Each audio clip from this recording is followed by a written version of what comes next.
আসসালামু আলাইকুম। আজকে আপনাদের সাথে কিছু বিষয় শেয়ার করব। আমি একজন গার্মেন্টস কর্মী হয়ে বুনাইয়ের জন্য আবেদন করছি। কেন আবেদন করছি এটা আপনাদেরকে বলবো। আজকে ভিডিওটা লম্বা হবে অনেক। আশা করি ধৈর্য সহকারে সব ভিডিওটা দেখবেন, আপনাদের উপকারে আসবে। বুনাই কেন আবেদন করলাম? বুনা বুনায় আবেদন করলাম এই জন্যই যে জটানে কোনো ছেলে অপরটা নিচ্ছে না, আর ছেলে অপারেটর নিলেও অনেক ধৈর্য ধরতে হবে।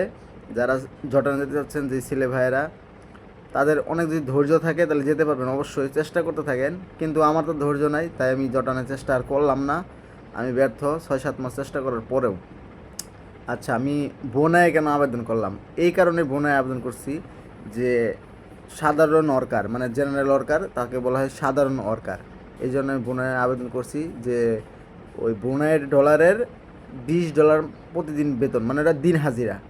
তো এই হলো আমার পাসপোর্ট, আর এই হলো যে আমি বোনায় আবেদন করছি।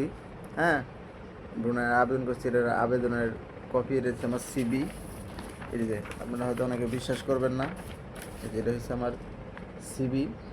হ্যাঁ, এটা হচ্ছে সিবি। তারপরে হচ্ছে যে আমার সব বোনের আবেদনের কাগজপাতি। তো আমি বোনায় আবেদন করছি এই জন্যই যে বোনায় কিন্তু প্রচুর পরিমাণে ছেলে নিচ্ছে। হ্যাঁ, বোনায় প্রচুর পরিমাণে ছেলে নিচ্ছে। তো সেসব ছেলে ভাইরা যাদের ধৈর্য কম, তারা চাইলে বোনায় আবেদন করতে পারেন, কোনো সমস্যা নাই। আবেদন করে দেখেন, ইন্টারভিউ দিয়ে দেখেন, যদি টিকেন তো আলহামদুলিল্লাহ। এই আবেদন করে যদি টিকেন তাহলে আলহামদুলিল্লাহ যেতে পারবেন। তো এই আর কি আমি আপনাদের মাঝে শেয়ার করলাম। এখন বাদ বাকি উপরওয়ালা জানে, যদি ইন্টারভিউতে ঠিকই তাহলে যাইতে পারবো। আশা করি বুঝতে পারছেন ব্যাপারটা।